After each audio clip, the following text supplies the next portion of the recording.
Man, it's Loki Lockdown. I'm here to give y'all a full breakdown of what I believe will be happening in this UFC 295 card this upcoming Saturday. Well, Saturday, you know what I'm saying?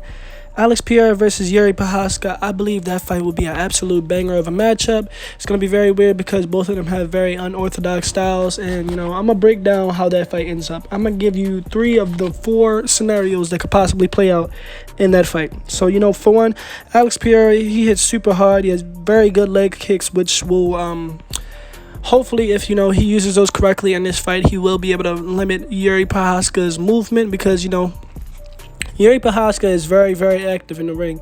He's very active. He's very weird, awkwardly moving forward, and he closes distance pretty fast, and he knows his distance management pretty well. But so does Alex Pereira. I mean, even in that last fight with Jan Blachowicz, he seems a lot more measured, patient, and, calm and confident in his striking. Ever since that Israel Adesanya knockout, I think he's improved a lot of his holes in his game.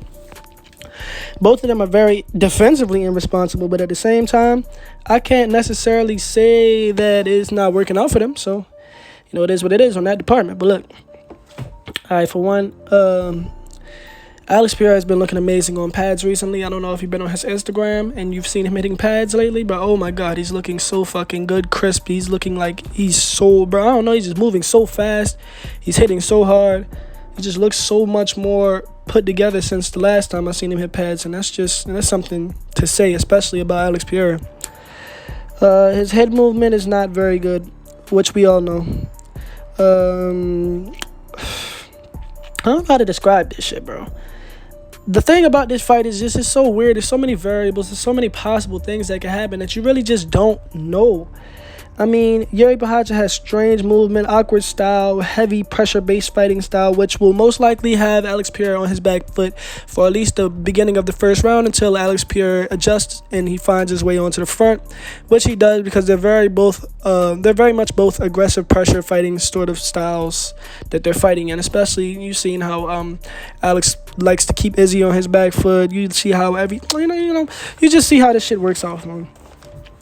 Man, look, bro, one thing that I can say that will most likely happen in this fight, somebody's going to fuck to sleep, probably, most likely. I'm going to say either JIRI runs right into Alex Pereira's left hook or Alex Pereira ducks right into one of JIRI knees. I could see that happening. But at the same time, I think that it's more likely the left hook scenario will happen, but also could be a head kick. I just see the way that JIRI fights, I see those openings. The head kick and that fucking left hook. Honestly, bro, he's got good head movement, but he moves his head into weird places, like weird spots. Like places where it shouldn't be. If he wasn't that long, he wouldn't be able to get away with shit like that. But Alex Pereira is just long enough to catch him on some shit like that. So we never know what's really going to happen. He doesn't have the same type of power that Jan Blachowicz had, so Alex Pereira will most likely be able to stand and bang with JIRI, but JIRI is so weird and awkward, you don't really know what the fuck to do. His whole position is his whole style is out of position. It's weird, it's awkward. He's moving towards you in weird ways. You don't know what he's going to do. His hands are low. His head is all over the place. I mean, it's kind of hard to fight a guy who's never never in a place where you don't even know what he's going to do next. You get what I'm saying? So, man, look. He has excellent distance control. One thing I noticed about JIRI, he knows how to close that distance very responsibly.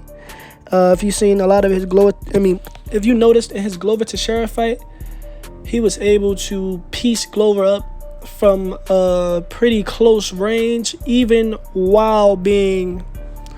How do I explain it? It's just like he takes advantage of all of his limb length. That's all I gotta say about that. He takes full advantage of all of his length and he uses it very, very well.